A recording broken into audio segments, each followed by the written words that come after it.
31 நாள் புதிய ஏற்பாட்டின் ஒரு அதிகாரத்தை எழுதும் திட்டம். நாள் 17 தேதி 24/12/20 24. இன்று எழுத வேண்டிய அதிகாரம் யூதா 1:1-14. இன்று மனப்பாடம் செய்து எழுத வேண்டிய வசனம் யூதா 1:2. அப்போஸ்தலனாகிய யூதா எழுதின பொதுவான நிருபம். இயேசு கிறிஸ்துவினுடைய ஊழியக்காரனும் யாக்கோபினுடைய சகோதரனுமாயிருக்கிற யூதா, பிதாவாகிய தேவனாலே பரிசுத்தமாக்கப்பட்டவர்களும் இயேசு கிறிஸ்துவினாலே காக்கப்பட்டவர்களுமாகிய அழைக்கப்பட்டவர்களுக்கு எழுதுகிறதாவது: உங்களுக்கு இரக்கமும் சமாதானமும் அன்பும் பெருகக் கடவது. பிரியமானவர்களே, பொதுவான இரட்சிப்பை குறித்து உங்களுக்கு எழுதும்படி நான் மிகவும் கருத்துள்ளவனாயிருக்கையில், பரிசுத்தவான்களுக்கு ஒருவிசை ஒப்புக் கொடுக்கப்பட்ட விசுவாசத்திற்காக போராட வேண்டுமென்று உங்களுக்கு எழுதி உணர்த்துவது எனக்கு அவசியமாய் கண்டது. ஏனெனில் நமது தேவனுடைய கிருபையை காமவிகாரத்துக்கேதுவாக புரட்டி, ஒன்றான ஆண்டவராகிய தேவனையும் நம்முடைய கர்த்தராகிய இயேசு கிறிஸ்துவையும் மறுதலிக்கிற பக்தியற்ற சிலர் பக்கவழியாய் நுழைந்திருக்கிறார்கள். அவர்கள் இந்த ஆக்கினைக்குள்ளாவார்கள் என்று பூர்வத்திலே எழுதியிருக்கிறது.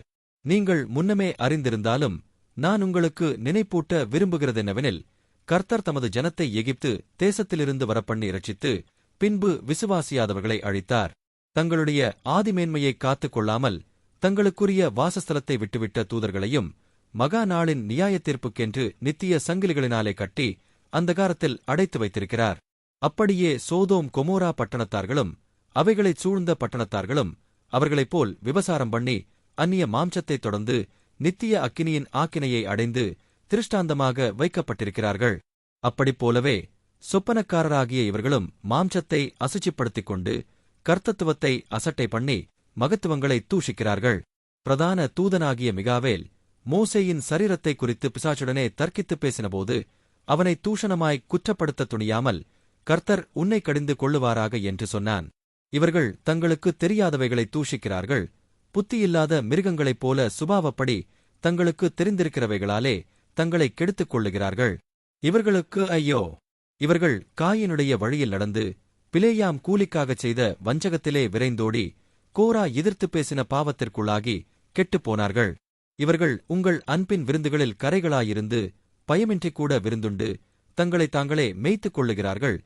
இவர்கள் காற்றுகளால் அடியுண்டோடுகிற தண்ணீரற்ற மேகங்களும் இலையுதிர்ந்து கனியற்று 2 தரம் செத்து வேறற்றுப் போன மரங்களும், தங்கள் அவமானங்களை நுரைதள்ளுகிற அமளியான கடலலைகளும் மார்க்கந்தப்பி அலைகிற நட்சத்திரங்களுமாயிருக்கிறார்கள். இவர்களுக்காக என்றென்றைக்கும் காரிருளே வைக்கப்பட்டிருக்கிறது. ஆதாமுக்கு 7ஆம் தலை முறையான ஏனோக்கும் இவர்களைக் குறித்து, இதோ எல்லாருக்கும் நியாயத்தீர்ப்பு கொடுக்கிறதற்கும் அவர்களில் அவபக்தி உள்ளவர்கள் யாவரும் அவபக்தியாய் செய்து வந்த சகல அவபக்தியான கிரியைகளின் நிமித்தமும்